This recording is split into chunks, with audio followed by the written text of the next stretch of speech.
नमस्कार सभी विद्यार्थियों का एक बार फिर से मेरे YouTube channel Jagroop Singh geography में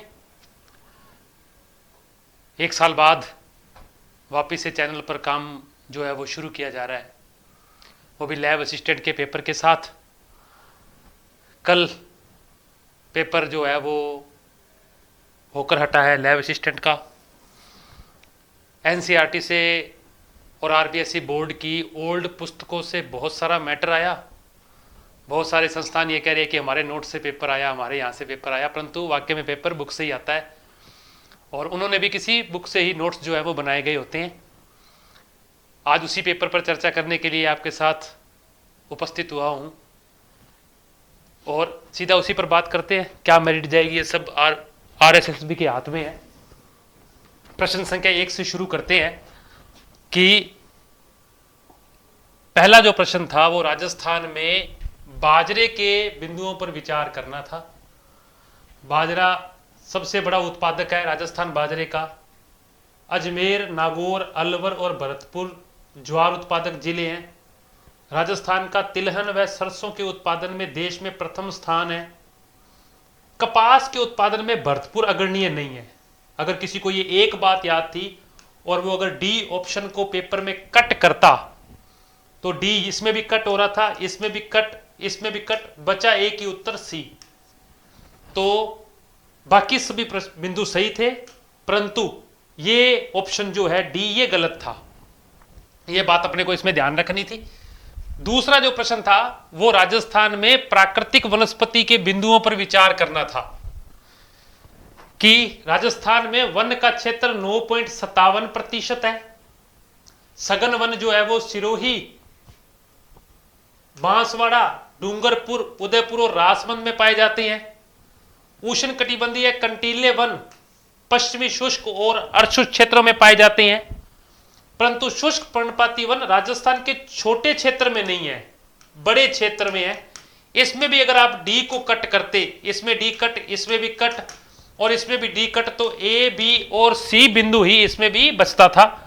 तो इसमें भी अगर आपको एक बात अच्छे से याद है, पहले आपने 2 प्रश्न देखे हैं तो उसमें ऑप्शन कट रहा था। इसी प्रकार हम अगले बिंदु पर चलते हैं। 3 नंबर प्रश्न जो है राजस्थान में ये भी वन्य जीवों से संबंधित ही प्रश्न आया था। बहुत सारी वन्य प्रजातियां विलुप्ति की कगार पर हैं और राजस्थान में उनकी संख्या घटती जा रही है और उसके कुछ कारण लिखे हुए थे। जैसे कारणों में मैं बात करूं तो वन्य हानि प्रमुख कारण रहा, पर्यावरण, जलवायु परिवर्तन, कस्बों, बांधों, सड़कों, ये सभी कारण लिखे हुए थे।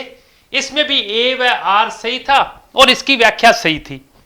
तो 3 प्रश्न आप देखना चाहते हैं कि जिस प्रकार से RSSB बोर्ड ने बहुत सारे बिंदुओं को समावेश करके पेपर बनाया है, इसी प्रकार जो फर्स्ट ग्रेड की भर्ती परीक्षा का पेपर अभी 3 जून को होने वाला है उसमें भी इसी प्रकार का पेपर आएगा।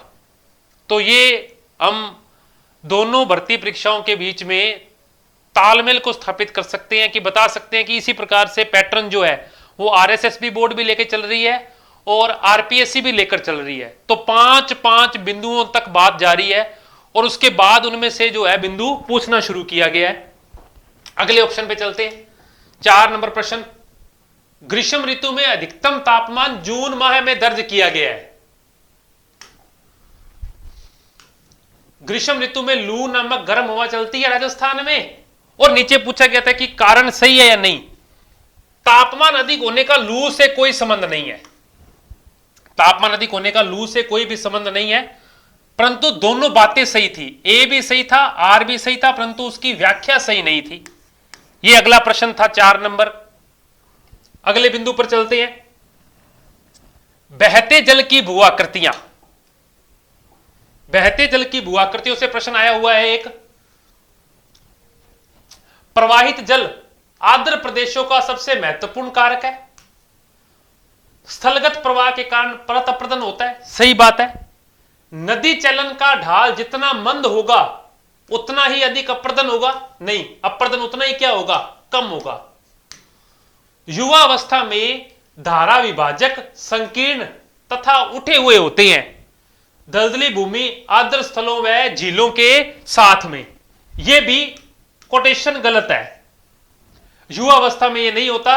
युवावस्था में धारा संकीर्ण में नहीं बहती, वैसे बहती तो है संकीर्ण में, परंतु उसका एरिया बड़ा भी हो सकता है क्योंकि तीव्र वेग से बहती है। दलदली भूमियां बिल्कुल अंत में बनती हैं, झीलें जहां अभिकेंद्रीय प्रतिरूप पाया जाएगा। तो इसमें अगर सी और डी को गलत माने तो ए और बी कथन जो है वो इसमें सही होगा। तो ये भी इसमें गलत था और ये भी इसमें क्या था, गलत था। अगला क्वेश्चन काफी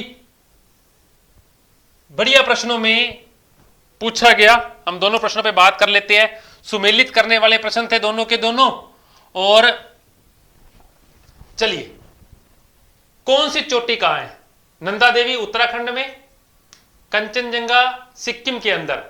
अगर हम सी से 1 को मिलाएं और डी से 2 को मिलाएं, 2 चोटियां बाहर से पूछी गई। एक नन चोटी कहां है और एक जो है इसके अंदर साल्टोरो कांगड़ी चोटी पूछी गई थी। नन चोटी जो है वो जम्मू कश्मीर में है, जबकि साल्टोरो कांगड़ी चोटी जो है वो लद्दाख में है। उत्तर बी होगा। उसके बाद में मानचित्रों को कम से ज्यादा की ओर लगाना था, वो भी आरएफ के अनुसार, निम्न से उच्च की ओर। सबसे कम मापनी का मानचित्र कौन सा होगा और सबसे बड़ी मापनी का? तो एटलस मानचित्र जो है वो सबसे कम मापनी का होता है। तो जो सी है वो सबसे पहले आएगा। तो सी 1 में पहले था, CADB, इनमें ये ऑप्शन था, सामने पड़ा था सी। एटलस मानचित्र सबसे निम्न मापनी का मानचित्र होता है और जितना मानचित्र छोटे एरिया को कवर करेगा उसकी मापनी उतनी क्या होती है, वृहत होती है। तो एटलस मानचित्र सबसे छोटी मापनी का मानचित्र था। यह प्रश्न इस पे सेट बैठ रहा था हमारे हिसाब से। अगला, ग्रीनविच पर दोपहर के कितने बज रहे हैं? ग्रीनविच पर दोपहर के 12 बज रहे हैं।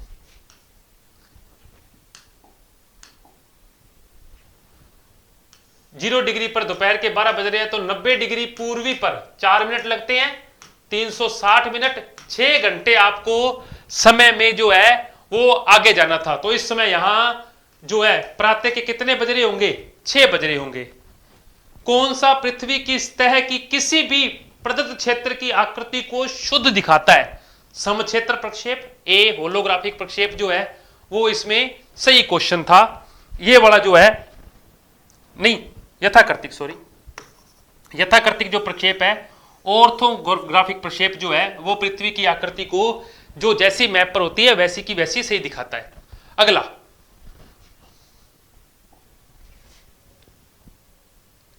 किस मानचित्र में भारत का जो मैप है आसानी से बनाया जा सकता है? शंक्वाकार, कोई भी बिंदु नहीं है, भारत कर्क रेखा और कर्क रेखा से आधा ऊपर है और आधा नीचे है, तो इसलिए जो बद्ध अक्षांशों के जो प्रक्षेप हैं उनको बनाने के लिए शंक्वाकार प्रक्षेप का प्रयोग करते हैं। तो भारत में अगर शंक्वाकार के अंदर भी बात करता तो बोन प्रक्षेप जो होता है वो भारत के अंदर उसकी आकृति को दिखाने के लिए सबसे सही होता है। निम्न में से किस ढाल में समोच्च रेखाएं बहुत ही निकट स्थित होंगी? जब ढाल बहुत ही क्या होगा, तेज होगा, तो समोच्च रेखाएं बहुत ही नजदीक स्थित होंगी। यह बात अपने को ध्यान रखनी है। अगला, अगला बिंदु, अगला क्वेश्चन, ये 11वीं किताब में जैव विविधता वाले चैप्टर के अंदर मैप दे रखा है। दोनों क्वेश्चन उसी से एक साथ आ गए। अगर किसी ने एनसीईआरटी का अच्छे से अध्ययन किया था, किसी के नोट से नहीं आया, एनसीईआरटी से आया बहुत सारी। महाविविधता केंद्रों की सर्वाधिक संख्या टोटल 12 है। वैसे इनमें सर्वाधिक किस क्षेत्र में है? उष्ण कटिबंधीय क्षेत्र में, कर्क रेखा और मकर रेखा के बीच में स्थित है। अगला, विश्व के निम्नलिखित पारिस्थितिकी तप स्थलों को, इसके नीचे जस्ट मैप बना हुआ है एनसीईआरटी में, वहां से क्वेश्चन था कि इनको पश्चिम से पूर्व की ओर क्या करना है, अपने को सेट करना है। इनमें सबसे पहले मध्य अमेरिका की उच्च भूमि आएगी, सी सबसे पहले आएगा, सी इन दोनों में पहले है। फिर आएगा अटलांटिक के वन ब्राजील के, ए नंबर। फिर आएगा तंजानिया की पर्वतमाला, फिर आएगा पूर्वी हिमालय और फिर आएगी ऑस्ट्रेलिया की क्वींसलैंड।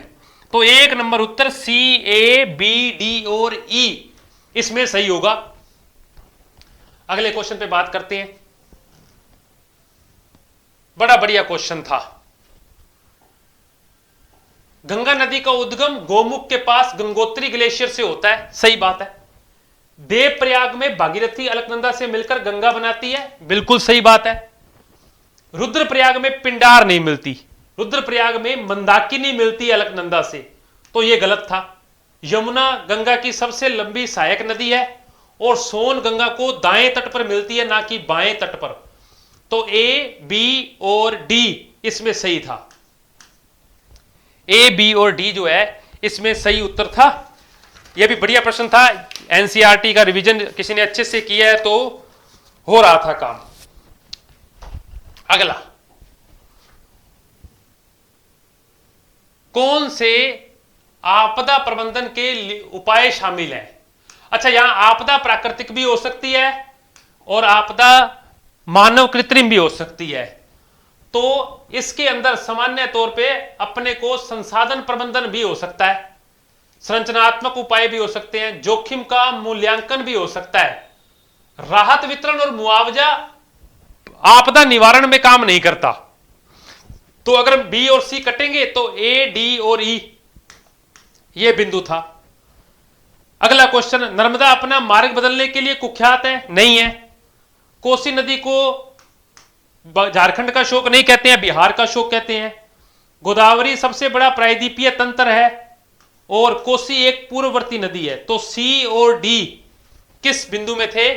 वो इसका उत्तर था डी नंबर। सी और डी वाला जो क्वेश्चन है इसका उत्तर 16 नंबर का ये होगा। भारतीय अपवाह तंत्र जो है वो इसमें से होगा। अभी मेरे टेलीग्राम चैनल पर जो है एक फर्स्ट ग्रेड के लिए 1102 प्रश्नों की एक पीडीएफ जारी की गई है, ग्रुप सिंह ज्योग्राफी के नाम से टेलीग्राम चैनल है। अगला क्वेश्चन, क्वेश्चन नंबर 17, एनसीईआरटी से लाइनों से लाइन उठाई गई है, फिर भी कह रही है कि प्रथम श्रेणी व्याख्याता भर्ती वाले विद्यार्थी जो है वो ढंग से कर लेंगे। जैसे जैसे तरंग पुलीन के पास आती है, धाराएं जो हैं वो तट के पास जो चबूतरा बना होता है उसके पास आती हैं तो वह धीमी हो जाती हैं, सही बात है।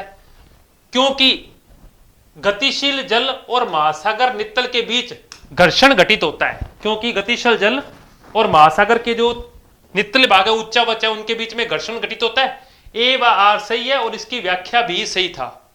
अगला क्वेश्चन, अगली वन नीति भारत के कितने % भाग पर वन कहती है? 52 की भी यही कह रही है, 88 की भी यही कह रही है, 33% भाग पर वन होने चाहिए। कोई भी आसान सा प्रश्न था ये, तो इसमें ज्यादा अपने को सोचना विचारना नहीं था। 19 और 20 नंबर प्रश्न पे बात करते हैं। फिर एनसीईआरटी से सिर्फ और सिर्फ शीशम, 19वें का उत्तर शीशम होगा। उष्ण कटिबंधीय आर्द्र पर्णपाती पूछा था। अब हम अगर सामान्य तौर पर एनसीईआरटी में देखें तो सागौन का वन उसमें लिखा नहीं हुआ, उसमें शीशम के वन को लिखा हुआ है। आर्द्र पर्णपाती के अंदर आप ढंग से देखेंगे तो ये क्वेश्चन उसमें से हल हो जाएगा। यहां से हिमालय के गरीबीय भाग में पर्णपाती वन पाए जाते हैं। फिर पर्वतीय वनों से क्वेश्चन आया। निम्न ऊंचाइयों में मास व लाइकन नहीं है, मास व लाइकन उच्च ऊंचाइयों में है। 3000 से 4000 मीटर के बीच नहीं होता, ये 1000 से 2000 मीटर के बीच पाए जाते हैं। और हिमालय के उच्च प्रवास, ऋतु प्रवास के लिए गुज्जर और बकरवाल प्रसिद्ध है। ए और डी उत्तर जो है वो इसमें सही था। तो 20वें का उत्तर ए और डी। अगला क्वेश्चन, कौन सा कथन इसमें से गलत है? यह भी बढ़िया प्रश्न। फिर से, मंजरा गोदावरी की सहायक है, सही है। कोयना नर्मदा की सहायक नहीं है, कोयना कृष्णा की सहायक है। भीमा कृष्णा की सहायक है, भवानी कावेरी की सहायक है। ए, सी और डी, ए, सी और डी जो इसका उत्तर था वो सही था। अगला क्वेश्चन पे बात करते हैं। सतत पोषणीय विकास का प्रश्न है अगला, 22 नंबर और 23 नंबर पे साथ ही बात कर लेते हैं। विकास की संकल्पना गतिशील है, सदैव रही है। विकास और वृद्धि गतिशील संकल्पनाएं हैं। आरंभ में विकास की संकल्पना को आर्थिक समृद्धि के रूप में प्राय थी, बिल्कुल सही बात है। विकास को पहले आय के साथ ही जोड़कर देखा जाता है सबसे पहले, तो आय उपागम सबसे पुराना उपागम है। तो विकास की संकल्पना आरंभ के अंदर आर्थिक का ही ब्रटलैंड रिपोर्ट का नाम नहीं, स्वीडन नहीं है, यहां नॉर्वे की प्रधानमंत्री आएगा। तो सी नंबर को अपने गलत करते हैं। सतत पोषणीय विकास, विकास के पारिस्थितिकीय, सामाजिक और आर्थिक पक्षों का ध्यान रखता है, बिल्कुल सही बात है। तो ए, बी और डी उत्तर जो है इसका सही होगा। फिर एनसीईआरटी की लाइन 1973 में खोजा गया, 76 में उत्पादन शुरू हुआ, बॉम्बे हाई, सीधी सीधी लाइन लिखी हुई है। तो 23 का उत्तर बॉम्बे हाई और इसका उत्तर ए, बी और डी। 24 और 25 नंबर को साथ में देख लेते हैं। मानव विकास की अंतर्राष्ट्रीय तुलनाओं के संबंध में बात कीजिए। भारत की तुलना में श्रीलंका का एचडीआई सूचकांक अधिक है, सही बात है। पिछले रिपोर्टों में भारत का सूचकांक की तुलना में श्रीलंका का सूचकांक अधिक है। कम एचडीआई देश रक्षा की बजाय सामाजिक क्षेत्रों पर नहीं। जिन भी देशों का, पाकिस्तान को ले लीजिए आप, हमसे मानव विकास सूचकांक कम है, पैसा बहुत खर्च करता है रक्षा पे अपनी, तो ज्यादातर वो रक्षा पे पैसा खर्च करते हैं अपना। राजनीतिक संघर्ष और अस्थिरता एचडीआई मूल्य को कम करते हैं, सही बात है, वहां लोग नहीं रहेंगे। राज्य क्षेत्र का आकार और प्रति व्यक्ति आय मानव विकास से प्रत्यक्ष नहीं है। किसी भी देश का आकार बड़ा होना वहां के मानव विकास को संबंधित नहीं करता। स्वीडन और नॉर्वे के कंट्रीज बहुत छोटी हैं, परंतु उनका मानव विकास उच्च है, तो राज्य क्षेत्र का आकार इस पर निर्भर नहीं करता। तो बी और डी को हम गलत मानेंगे, ए और सी को क्या मानेंगे, सही।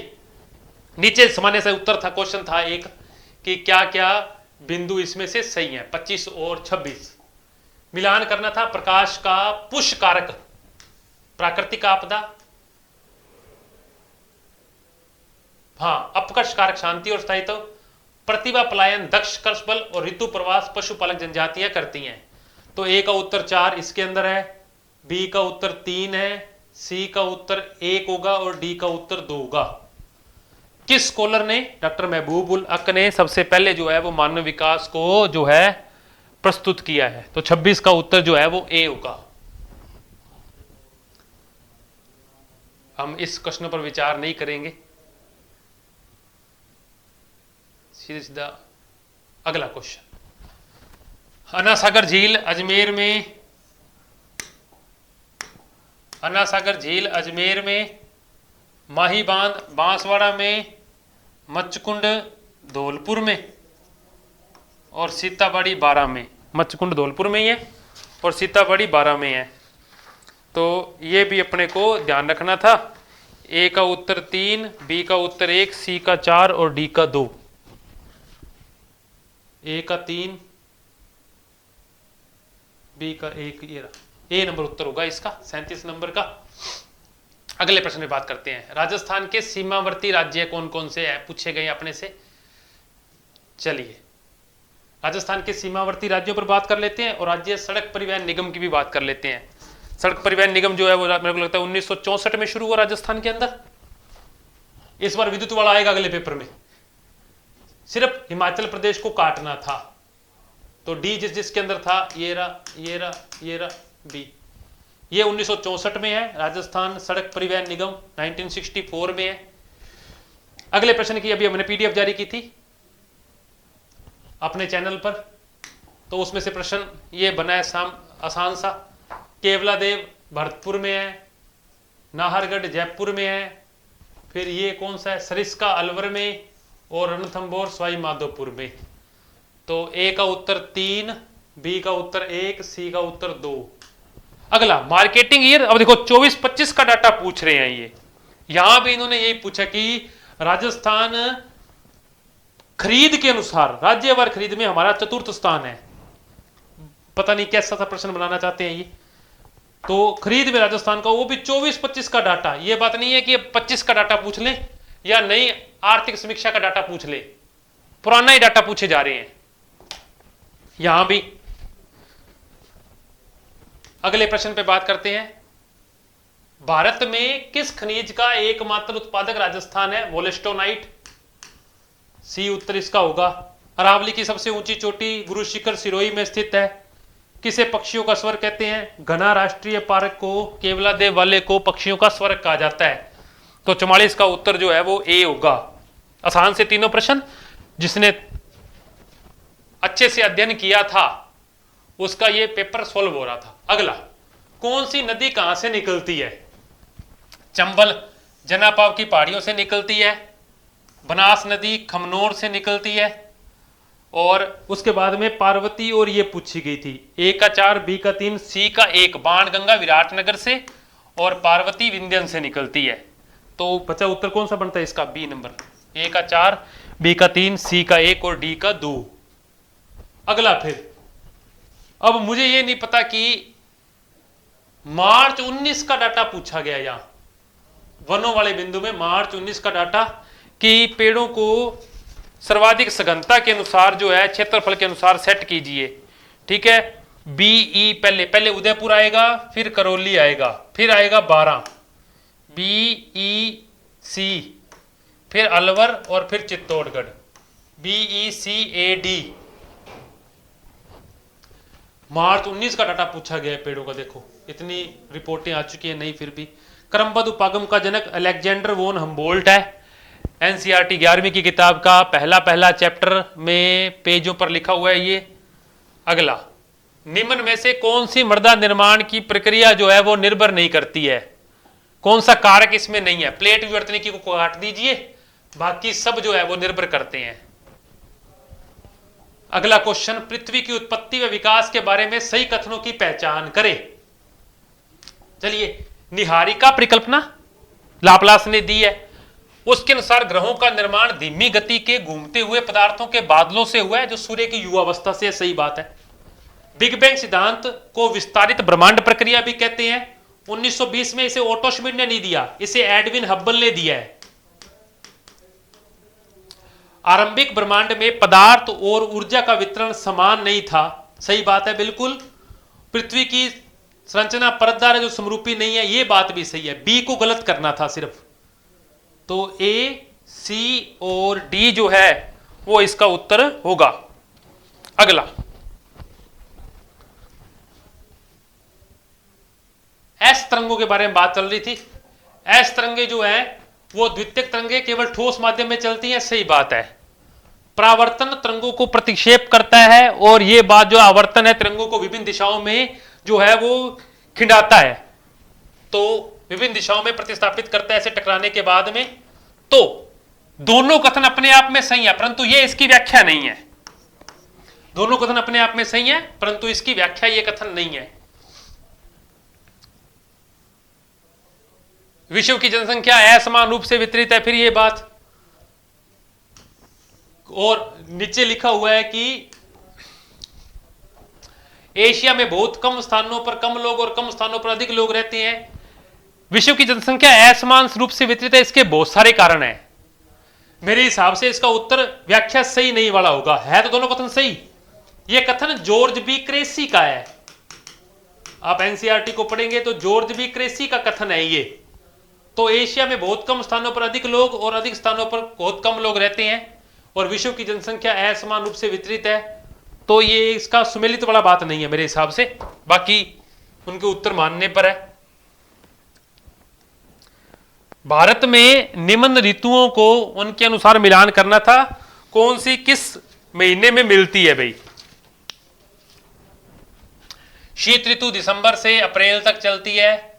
ग्रीष्म ऋतु या मानसून पूर्व का समय अप्रैल से जून जुलाई, जून से सितंबर बरसात, मानसून के बाद अक्टूबर दिसंबर। ए का 1, 2, 3, 4 सामान्य सा उत्तर सामने ही था हमारे इसका। तो अगला, प्रायद्वीपीय भारत पठार के उच्चावच में विविधता के तत्व सामान्य है। और क्यों? क्योंकि प्रायद्वीपीय पठार इतने विभंग या भ्रंशों से या इतने कालक्रम से गुजरा है, और ये उसको बिल्कुल जो है उसकी विविधता को समाप्त कर चुका है। अब इतनी ज्यादा विभिन्नता वहां नहीं है। तो ए व आर दोनों सही है, और आर ए की सही व्याख्या भी है। ये इसका उत्तर था। अगला,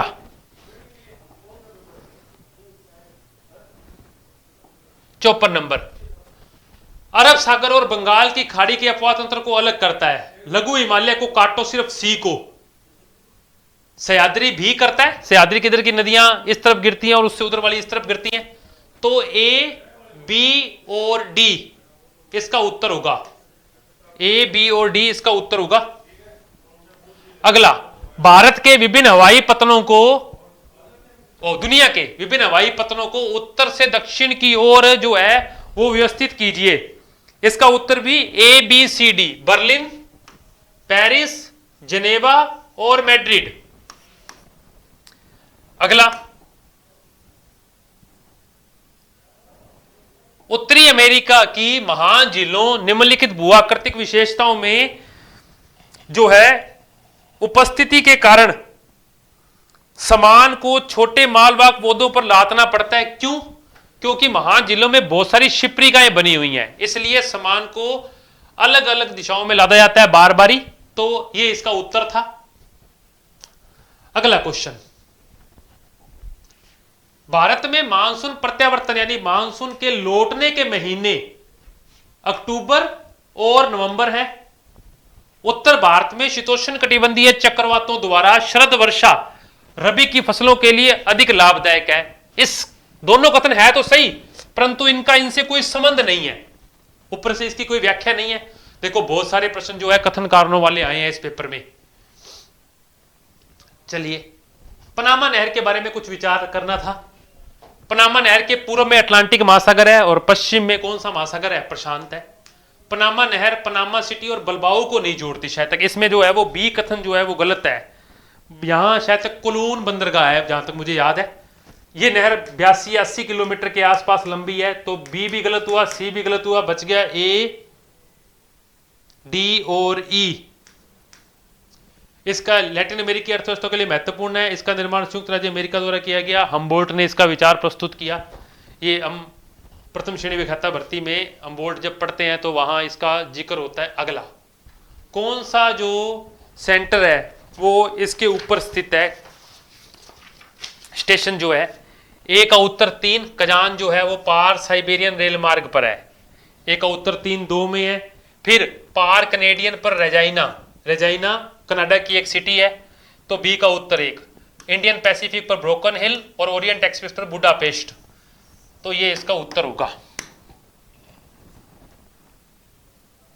अगला क्वेश्चन 60 नंबर, क्षोभ मंडल की मोटाई भूमध्य रेखा पर अधिक है। सही बात है बिल्कुल, और क्योंकि यहां प्रबल सामान्य धाराएं लगती हैं और इसलिए यहां क्षोभ मंडल का विस्तार ऊंचाई तक है, लगभग 18 किलोमीटर तक। ए बाय आर सही है और इसकी व्याख्या भी सही था ये प्रश्न। अगला, एनसीईआरटी के द्वितीय क्रियाओं वाले चैप्टर में से ये प्रश्न आया हुआ है कि कौन सा बिंदु किस किस प्रकार से काम करेगा भाई। ठीक है, बढ़िया प्रश्न था। और इसमें उत्पादन की विधियां के अंदर यह बात लिखी गई है कि मानव जो है वो बड़े पैमाने पर जो है सामान उत्पादित नहीं कर सकता, परंतु कारखानों के द्वारा सामान को ज्यादा मात्रा में बनाया जा सकता है। ए का उत्तर 2।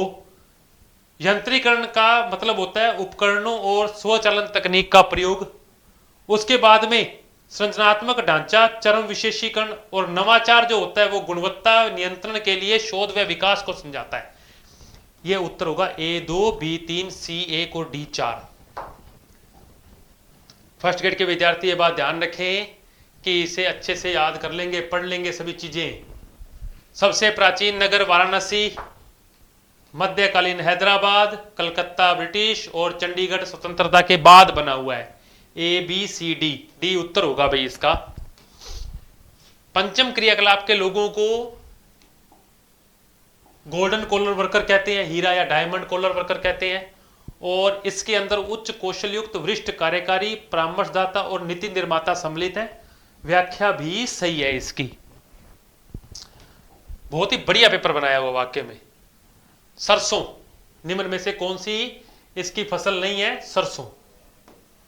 सरसों एक रबी की फसल है उत्तरी भारत राज्यों में। मैं फिर कह रहा हूं, एनसी फर्स्ट ग्रेड वाले विद्यार्थी एनसीईआरटी को अच्छे से पढ़ लें और हर एक बिंदुओं को अपने तरीके से कंप्लीट कर लें। कुछ दिनों बाद अभी हम एनसीईआरटी के चैप्टर वाइज नोट्स जो है हमारे चैनल पर जारी कर देंगे।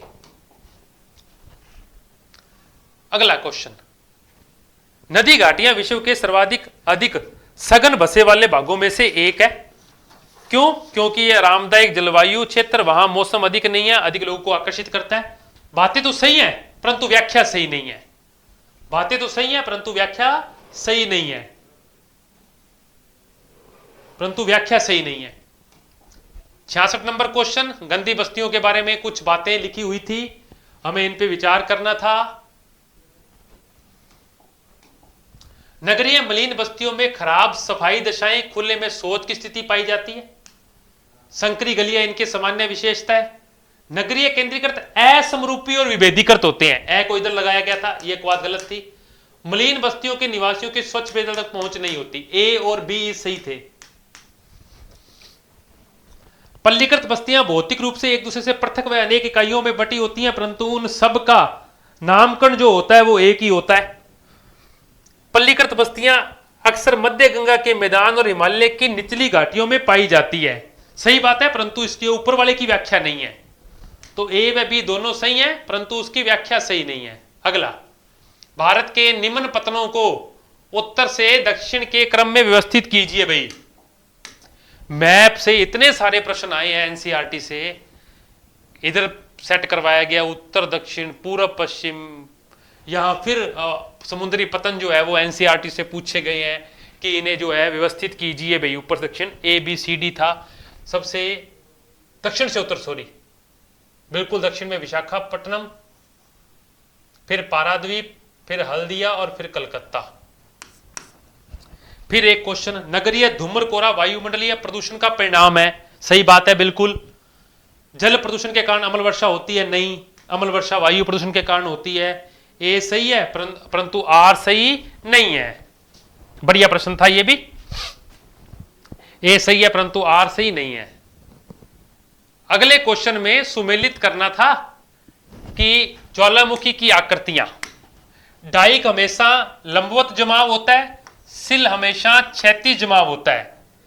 तो सी का उत्तर 1 और डी का उत्तर 4 एक ऑप्शन में ही है, एक ऑप्शन में ही है। बढ़िया प्रश्न था ये भी। कोपेन के अनुसार फिर न्यूनतम शुष्क यानी आदर से आपको इसको अधिकतम शुष्क की ओर जाना था। सबसे अधिक AF, AM, A B C D इसका उत्तर भी, ए बी सी डी। अगला, पवनों को मापने के लिए बैरोमीटर का उपयोग होता है। सही बात है, पवनें उच्च दाब से निम्न दाब की ओर चलती हैं, यह बात भी बिल्कुल सही है। यह 33 मीटर पे होगा, यहां 25 मीटर की जगह 33 मीटर पे होगा ये। और ऊर्ध्वाधर दाब प्रवणता बल की तुलना में क्षैतिजीय दाब प्रवणता बल अधिक बड़ा होता है। बिल्कुल सही बात है। ऊर्ध्वाधर दाब प्रवणता के अंदर पवनें तीव्र नहीं चलती, परंतु क्षैतिजीय दाब प्रवणता अधिक होने पर पवनें तीव्र चलती हैं। बढ़िया प्रश्न था ये। आप जब वायुदाब वाला चैप्टर पढ़ेंगे तो उसके पहले पेज के अंतिम बात में लिखी हुई है ये। तो इसमें ए, बी और डी सही था। अगले क्वेश्चन पे चलते हैं। 73 नंबर पे, ग्राफ को सुमेलित कीजिए। कौन सा किस प्रकार का है? रेखा आरेख समय क्रम के आंकड़ों को दर्शाता है। संयुक्त दंड आरेख विभिन्न घटकों को एक दंड में दर्शाता है। पाई आरेख मूल्यों को वर्त के रूप में, और आलेख व प्रवाह का मानचित्र ये करता है। रेखा ए का उत्तर 3 2 में है, बी का उत्तर 4 ए से 1 में है। चलिए अगले पे चलते हैं। 74 नंबर क्वेश्चन, इनका अपने से कोई संबंध नहीं है, हम नहीं पढ़ेंगे, इतिहास का मैं नहीं करवाता।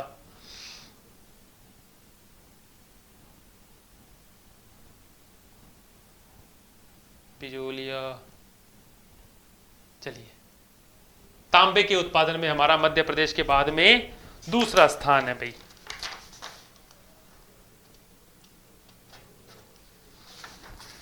उम्मीद तो यही है, तांबा बालाघाट से निकलता है, मैग्नीज भी निकलता है। तो आरपीएससी के, ये आरएसएसबी के मानने पर है, क्या उत्तर मानते हैं?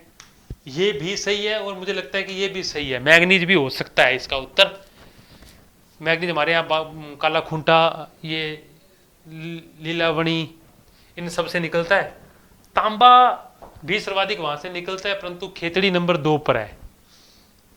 बाकी देखते हैं। हरोती के पठार को अन्य किस नाम से जानते हैं? दक्षिणी पूर्वी पठारी क्षेत्र के नाम से जानते हैं। अगला, पचपदरा बाड़मेर में है, सिल्लीसेड अलवर में है, कायलाना जोधपुर में, लूणकरसर बीकानेर में। सामान्य सा क्वेश्चन था। फिर परियोजनाएं पूछी गई थी। बीसलपुर बनास पे, सिद्धमुख परियोजना जो है वो रावी पे, मेजा बांध कोठारी पे, पांचना बांध गंभीरी पे। ए का उत्तर 2, बी का उत्तर 1, सी का उत्तर 4, डी का उत्तर 3। अगले में पशुओं की नस्लें पूछी गई थी कि इन नस्लों को मिलाइए कि कौन सी नस्ल किस किस में आती है। तो चलिए इसका उत्तर 2 1 3 4 होगा। तो सुरती जो है वो भैंस है, मगरा भेड़ है, लोही बकरी, कच्ची ऊंट। अगला क्वेश्चन, अरावली की पहाड़ियों की कुल लंबाई लगभग 692-700 किलोमीटर है। सही बात है। पुरातन वलित पर्वत है, दक्षिण पश्चिम से उत्तर पूर्व की है। अरावली पहाड़ियां गुजरात के मैदान से उत्तर प्रदेश तक विस्तारित है और सबसे ऊंची चोटी गुरु शिखर है। डी को गलत मानते हैं तो डी इसमें भी गया। ए बी सी ई जो उत्तर है इसका वो सही होगा भाई। अगला बहुत बार आ गया, आरएस में भी आ गया, पहले साले पेपरों में आया। भालू टिब्बू का स्थिरीकरण नहीं होता, काटना था ये ई किस किस में कट रहा है। तो कई बार पेपर में ऐसा होता है कि एक ऑप्शन कटने से आपका उत्तर सही हो रहा है, इसलिए बाकी प्रश्न पढ़ने की जरूरत नहीं होता। तो कई बार ऐसी अगर आपको लगता है कि प्रश्न पढ़ते वक्त ये लाइन बिल्कुल ही गलत है, आपको कॉन्फिडेंट है, तो उसको छांट लीजिए, आपका समय भी बचेगा और आपका बिंदु भी जो है वो सही रहेगा। कौन सा तरल अवस्था के अंदर है पृथ्वी के अंदर? बाह्यक रोड तरल अवस्था में है। फिर अगले के अंदर अपने को मिलान करना था बिंदुओं का। सागर नित्तल में प्रसरण हैरी हैस का है। महाद्वीपीय विस्थापन वेगनर का है। संवहन धारा आर्थर होम्स का है। प्लेट विवर्तन की मैकेंजी, पार्कर और मॉर्गन की है। 3 4 2 1 3 4 2 1। ज्यादा क्वेश्चन का उत्तर ए नहीं हो रहा क्या? 3 4 2 1। चलिए बढ़िया प्रश्न था। अब्राहम ओर्टेलियस ने सर्वप्रथम 2 अमेरिकाओं यूरोप व अफ्रीका को किसी एक समय में अलग अलग बांटा है।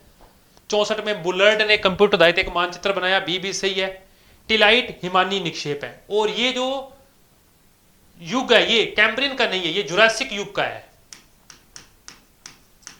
तो बी सी और डी गलत था, ए और बी सही था इसके अंदर। बढ़िया प्रश्न था ये भी। कौन सी बहिर्जनित जो है भू आकृतिक प्रक्रिया नहीं है? कौन सी बहिर्जनित भू आकृतिक प्रक्रिया नहीं पूछा ने? हाँ नहीं है, पटल विरूपण, सामने ही पढ़ा था। अगले क्वेश्चन में निम्नीकरण उच्चावच लक्षणों का अपक्षय होगा। निम्नीकरण उच्चावच लक्षणों का अपक्षय होगा। फिर ए का उत्तर 2, बी का तलोचन, द्रोणी और खड्डों का भरा जाना, तल ऊंचा हो जाता है भरने से, इसका ये उत्तर था इसका। फिर वृहत क्षण, ढाल में शैल नुकड़ों का नीचे की ओर खिसकना, और अवसर्पण जब वो परतों के रूप में साथ में नीचे की ओर खिसकता है, शैल मलबे के साथ कई इकाइयों में जो है वो नीचे फिसलती रहती है। महासागरों की तलियां सबसे अधिक व्याख्या भी है और सही भी है। महासागरों की तलियां विश्व की सबसे बड़ी पर्वत श्रृंखलाओं, गहरी खाइयों और सबसे बड़े मैदानों के साथ जो है वो उबड़ खाबड़ होती हैं। यहां विवर्तनिकी, ज्वालामुखी, निक्षेपण जो क्रियाएं हैं वो अधिक सक्षम है। व्याख्या भी सही है और कथन भी सही है। महाद्वीपीय मगन तट जो है वो महासागरीय अध्यस्थल के 4 प्रमुख भागों में से एक है। महाद्वीपीय मगन तट बहिर्जात प्रक्रमों द्वारा लाए गए अवसादों की समान मोटाई से ढके हुए नहीं होते, असमान मोटाई से ढके हुए होते हैं। तो आर गलत है, ए सही है लेकिन आर सही नहीं है। फिर दोहराऊंगा क्वेश्चन, उत्तर से दक्षिण की ओर सेट कीजिए भाई साहब। लेब्राडोर, कनारी, विश्वतीय, D, A B C D.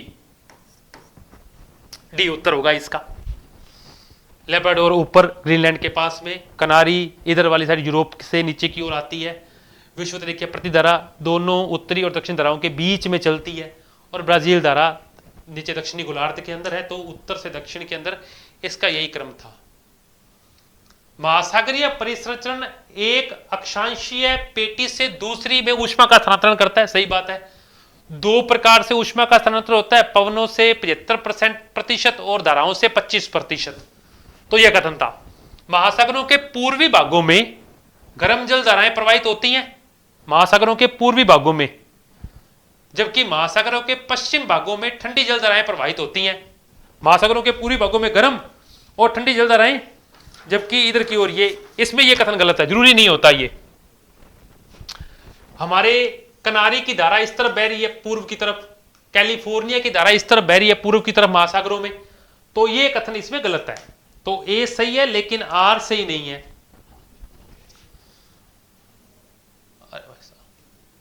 फिर आया, परिवहन मार्गों को उत्तर से दक्षिण की ओर सेट कीजिए। बढ़िया प्रश्न। सबसे पहले याकोहामा से वैंकूवर सबसे ऊपर होगा, ए इसमें भी है, सब में ए है। फिर उसके बाद में शायद तक सिंगापुर से पनामा का ऑप्शन होगा, या शंघाई से होनोलुलु, शंघाई से होनोलुलु, ठीक है। फिर सिंगापुर से पनामा नीचे, तो ए डी ई। फिर सिडनी से ओकलैंड, मेलबर्न से मॉन्टेविडियो उरुग्वे, ये थोड़ा उत्तर में है, सी और बी, AEDCB, ये उत्तर बनेगा AEDCB। अगला, कौन सा किस तट पे स्थित है?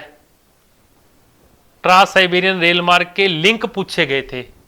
ओडेसा यूक्रेन में है, बाकू अजरबैजान पे है, और मुकेदन, और ये ए का उत्तर 1, बी का उत्तर 3।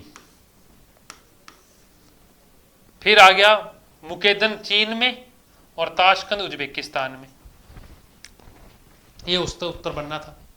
अगला क्वेश्चन बिल्कुल आसान था। 10 डिग्री चैनल अंडमान और निकोबार को क्या करता है? अलग करता है, बताने की जरूरत नहीं है। समुद्री सीमा 12 समुद्री मील तक होती है, 12 नॉटिकल मील तक होती है। उसके बाद में श्रीलंका भारत से मन्नार की खाड़ी में अलग होता है, पाक जल संधि से, सही बात है। श्रीलंका उत्तरी हिंद महासागर में स्थित है, आर गलत था, ए सही है लेकिन आर गलत है। सिंपल से क्वेश्चन थे, ए सही है लेकिन आर गलत है। इसमें 12 समुद्री मील होगा, इसमें अंडमान व निकोबार को अलग करता है 10 डिग्री चैनल। सभी दिशाओं में बहकर नदियां अगर एक गर्त में गिरती हैं तो अभिकेंद्रीय प्रतिरूप बनता है, और बाहर की तरफ जाती हैं तो अरीय प्रतिरूप बनता है। तो ये अभिकेंद्रीय प्रतिरूप था भाई। प्राथमिक क्रियाओं वाला चैप्टर NCERT कक्षा 12, 4 नंबर, वर्तमान में पहले 5 नंबर। उसके भोजन संग्रहण वाले बिंदु से प्रश्न आया हुआ था ये। उसके नीचे लिखा हुआ है कि किस किस तत्व जो है वो भाग से क्या क्या प्राप्त होता है। तो वृक्ष की छाल से कुनेन व कोरक, बी का उत्तर, ए का उत्तर 2। पत्तियों से औषध व प्रसाधन, दृढ़ फल से भोजन व तेल, और तने से रबड़ व रेजिन बन रहा था। ऊष्मा बजट पर विचार कीजिए। प्रवेशी सौर विकिरण और बहिर्गामी पार्थिव विकिरण के मध्य संतुलन को ऊष्मा बजट कहते हैं। 100 इकाइयों में से 35 जो है वो पहले ही लौटा दी जाती हैं। फिर अक्षांशीय शुद्ध विकिरण संतुलन, ध्रुवीय प्रदेश में अधिशेष नहीं होता, वहां जितनी ऊष्मा प्राप्त होती है उससे ज्यादा नष्ट हो जाती है, वहां बचती नहीं है ऊष्मा, तो वहां ऊष्मा न्यूनतम रहती है। और पार्थिव विकिरण दीर्घ विकंगों के रूप में भी जाना जाता है। सी को काटना था, ए, बी और डी सही था। पेपर बढ़िया बनाया उन्होंने। कई बार एक बात है, मानना पड़ेगा RSSB वालों को कि लैब असिस्टेंट में NCERT से इस प्रकार का पेपर उनके विद्यार्थियों को जानने के लिए भी, उनके अच्छे वर्ग के लिए ये बढ़िया था कि कॉलेज लेक्चरर के अंदर जो आप लैब असिस्टेंट जाने वाले हैं वो एक बहुत ही आसानी से पेपर हल होने वाला नहीं है। ये ऐसे नहीं है कि आप इसे बहुत जल्दबाजी में करके हल कर सकते हैं। एक एक चीज आपको पढ़नी और वेरीफाई करनी थी इस पेपर के अंदर। फिर भी अगले प्रश्न पे बात करते हैं। ITCZ भूमध्य रेखीय प्रदेश में है, हेडली सेल उष्ण कटिबंध में, फेरल शीतोष्ण में, और ये यहाँ 4 3 2 1।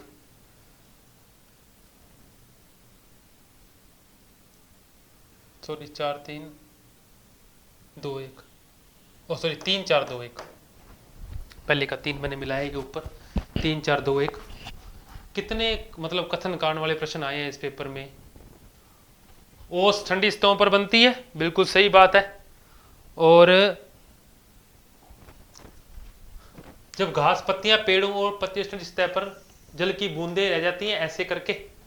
ओस का निर्माण ओसांक बिंदु सदैव हिमांक बिंदु से नीचे नहीं होता, उसाक बिंदु से नीचे होना चाहिए। हिमांक बिंदु से नीचे जाएंगे फिर वो तुषार के रूप में जमना शुरू हो जाती है। तो ए सही है लेकिन आर सही नहीं है। अगला क्वेश्चन एक्सकीमो जनजाति का था, उत्तरी हिस्से में पाए जाते हैं, खेती दोनों ही नहीं करते, तो बी और डी गलत करना था, तो बचा ए और सी। अगले में कार्यक्रम के अनुसार इन्हें स्थापित करना था, कौन सा पहले आएगा और कौन सा लास्ट में आएगा। बढ़िया प्रश्न था। बी सी डी ए, सबसे पहले सूखा संभावी,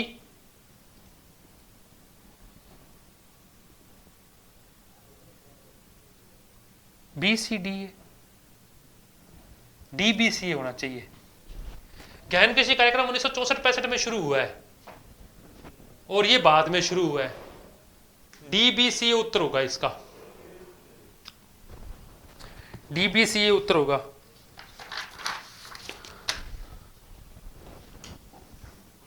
अगला प्रश्न बहुत ही बढ़िया, राज्य ना पूछकर भी एक ही राज्य की सारी खदानें पूछ ली आपसे, है ना। राज्य राजहरा दुर्ग में है, छत्तीसगढ़ राज्य में है डल्ली राजहरा, ठीक है। बोनोई सुंदरगढ़ में है, ठीक है। गुरु मैसानी मयूरभंज में। 1 2 3 4 उत्तर था शायद तक इसका, है ना। हाँ 1 2 3 4। अगला, द्वितीयक व तृतीयक क्रियाकलापों की बजाय कृषि प्रत्यक्ष भूमि पर अधिक आश्रित है, सही बात है। ग्रामीण क्षेत्रों में भूमि स्वामित्व की सामाजिक महत्ता होती है, बिल्कुल, और साख व प्राकृतिक आपदाओं के लिए यह सुरक्षा कारक में भूमिका निभाती है। इसका उत्तर जो है मेरे हिसाब से ए व आर सही तो दोनों है, क्योंकि भूमि वहां की सामाजिक महत्व को बताती है ग्रामीण में, परंतु व्याख्या सही नहीं है, परंतु व्याख्या सही नहीं है। बढ़िया प्रश्न। गैर डिजिटल आंकड़ों पर बात हो रही थी, कौन कौन सी गैर डिजिटल इमेज है। बी और डी, हवाई और उपग्रह क्षेत्र गैर डिजिटल इमेज है, डिजिटल नहीं है। बी और डी उत्तर होगा इसका। भारत की जनसंख्या के अनुसार पर इसमें विचार करना था। जनसंख्या का उनके निवास स्थान के अनुसार संगठन सामाजिक और आर्थिक विशेषताओं का महत्वपूर्ण सूचक है। भारत जैसे विशाल देश के लिए यह संगठन महत्वपूर्ण है। 52% आबादी गांवों में नहीं रहती, हमारे यहाँ 68% आबादी जो है 68.8% गांव में। तो बी को गलत करना था। बी किस किस में गलत है यार, इसमें भी गलत है, इसमें भी गलत है, ये दो तो कट गए। 2011 में भारत के 93.2% गांव बसे हुए हैं। ग्रामीण जनसंख्या देश भर में समान नहीं है। डी को और काट दो, तो ए सी और ई असमान रूप से वितरित है ग्रामीण जनसंख्या देश में। उपग्रह संचार के लिए कौन से कथन सत्य हैं। 117 नंबर प्रश्न। तो इसमें ए और बी ही सही था, बाकी दोनों गलत थे। उपग्रह संचार द्वारा सरकार के संचार के अन्य माध्यमों के उपयोग का विनियमन किया जाता है। भारत यह आर्थिक और रणनीतिक कारकों से बहुत महत्वपूर्ण है। संचार तो महत्वपूर्ण है ही है। ये 1983 में शुरू हुआ है और ये भी पहले ही छोड़ा गया है, 1990 में छोड़ा नहीं गया, शायद 91 में वैंकानूर रूस से। ये दोनों गलत थे, सी और डी, तो बचे ए और बी। फिर आया किस में से क्या क्या मिलेगा। बिंदु मानचित्र जनसंख्या के वितरण को, वर्णमात्री जनसंख्या के घनत्व को, सम गंभीरता रेखाएं महासागरीय उच्चावच को, गतिक मानचित्र यात्रियों की संख्या को। ऑपरेशन फ्लड के कथनों पर विचार करना था। क्या क्या बिंदु था, चलिए। द्वितीय पंचवर्षीय योजना में शुरू हुआ, नहीं, गलत है। श्वेत क्रांति को ऑपरेशन फ्लड भी कहते हैं, सही बात है, बिल्कुल। ये गलत है, ये सही है। भारत विश्व में दुग्ध उत्पादन में आज यानी वर्तमान में अग्रणीय है, सही बात है। और पिछले 50 वर्षों में दुग्ध उत्पादन बढ़ा है, किंतु जनसंख्या विस्फोट के कारण नहीं, ये बात गलत है। ए और सी ही सही थे, सॉरी बी और सी। ऑपरेशन फ्लड को कहते हैं और भारत दुग्ध उत्पादन में अग्रणीय है। फिर खदानें, फिर ए बी सी डी उत्तर होगा। सबसे ऊपर माकुम, उत्तर से दक्षिणी पूछा ना, हाँ, ए बी सी डी, सबसे ऊपर माकुम, फिर जंजी उड़ीसा में, फिर सिंगरौली मध्य प्रदेश में और सिंगरैनी तेलंगाना में। ऊपर से नीचे की ओर चलना था अपने को। सतत पोषणीय विकास की चुनौती के लिए आर्थिक विकास की चाह का पर्यावरणीय मुद्दों में समन्वय आवश्यक है। सही बात है।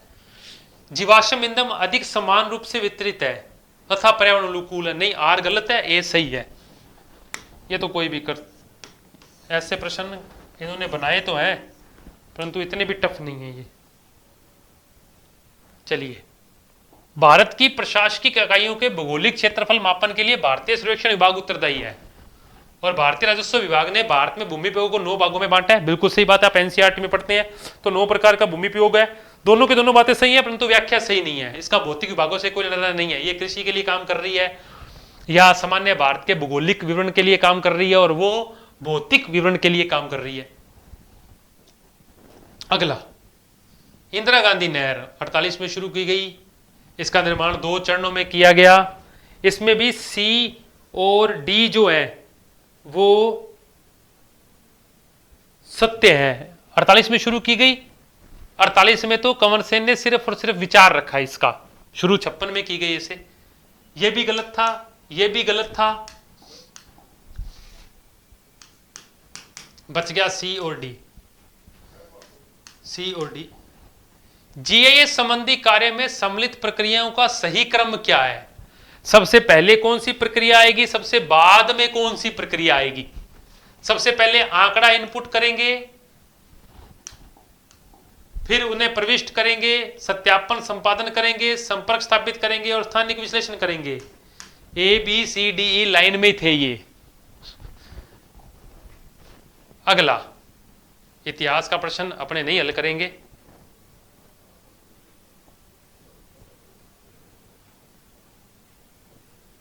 राज्य की नदियों को उनकी लंबाई के अनुसार व्यवस्थित कीजिए। चलिए, सबसे बड़ी चंबल, चंबल के बाद में नंबर 2 पे है माही, फिर बनास।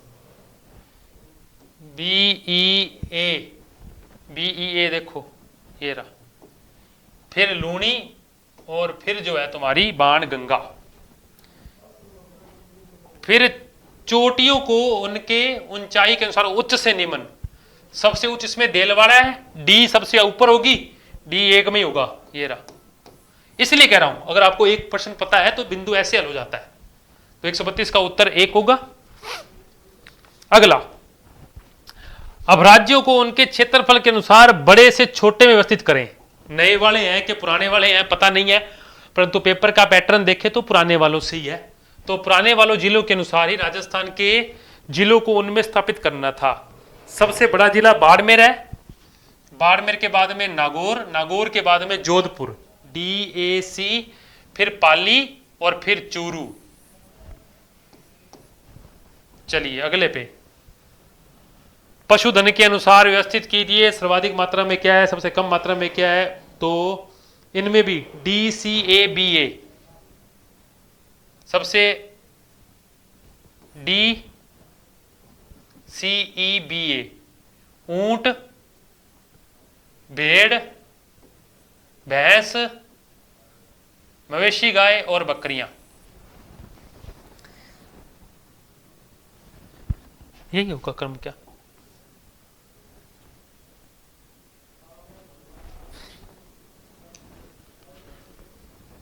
सबसे पहले ऊंट, फिर बकरियां, फिर भैंस, फिर ये और फिर भेड़। ये उत्तर होगा 3 नंबर। चलिए, सुमेलित करना था। किस में समोच्च रेखाएं पास है, किस में समोच्च रेखाएं बहुत दूर होंगी।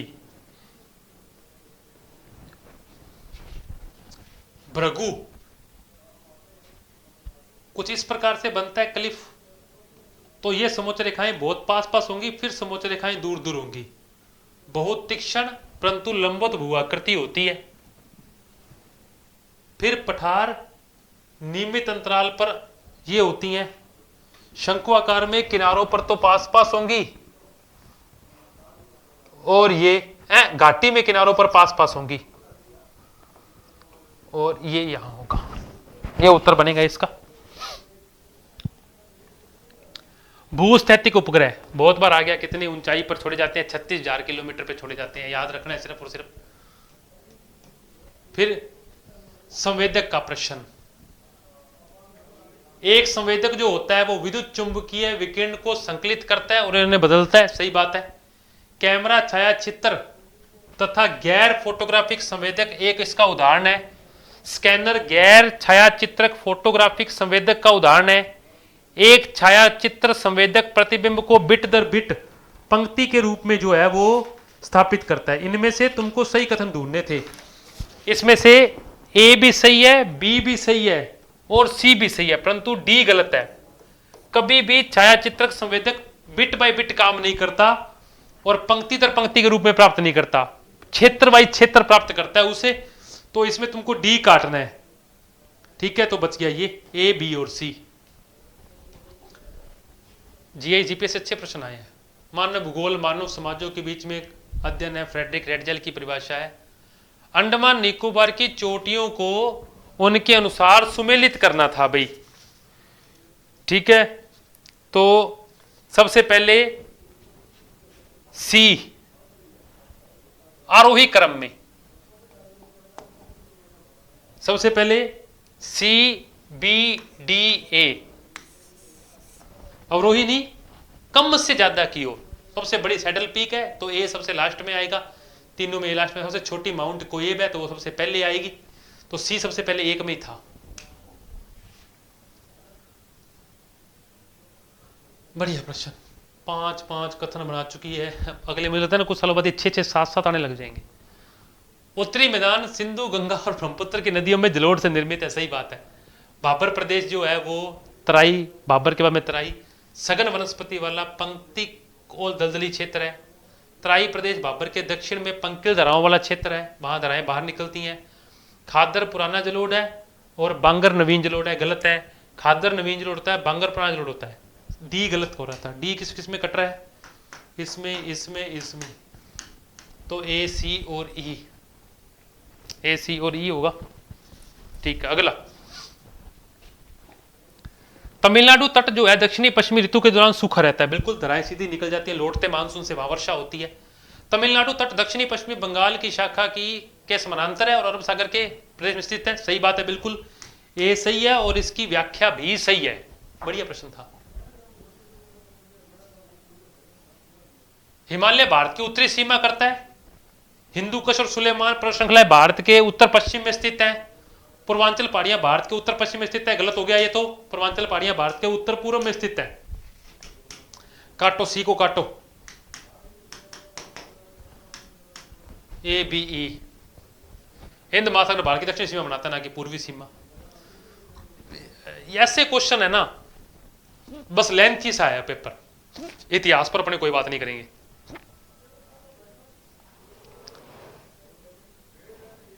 चलिए, भोपाल गैस त्रासदी और चेरनोबिल परमाणु मानव जनित आपदाएं, बिल्कुल।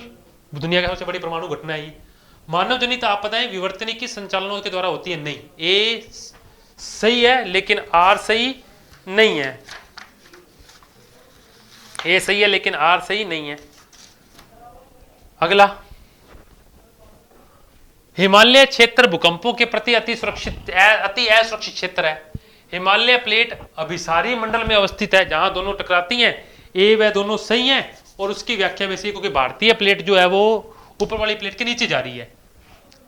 फिर जैव मंडल को उत्तर से दक्षिण की ओर वापस से सेट करना पड़ेगा। फिर मैप से प्रश्न आया हुआ है, देखो इसमें सबसे ऊपर मानस असम में है, फिर डिब्रू सैखोवा, फिर नोकरेक और फिर पंचमढ़ी।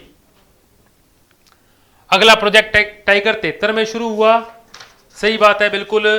और 2020 में भारत में विश्व के कुल भागों का 70% है, ये भी सही है। भारत में नहीं है, कुल जैव मंडल नीचे है। दुनिया में जैव मंडल नीचे 12 है।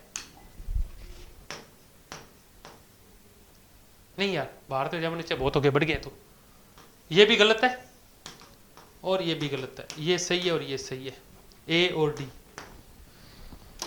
ये हमारा पेपर था लैब असिस्टेंट का।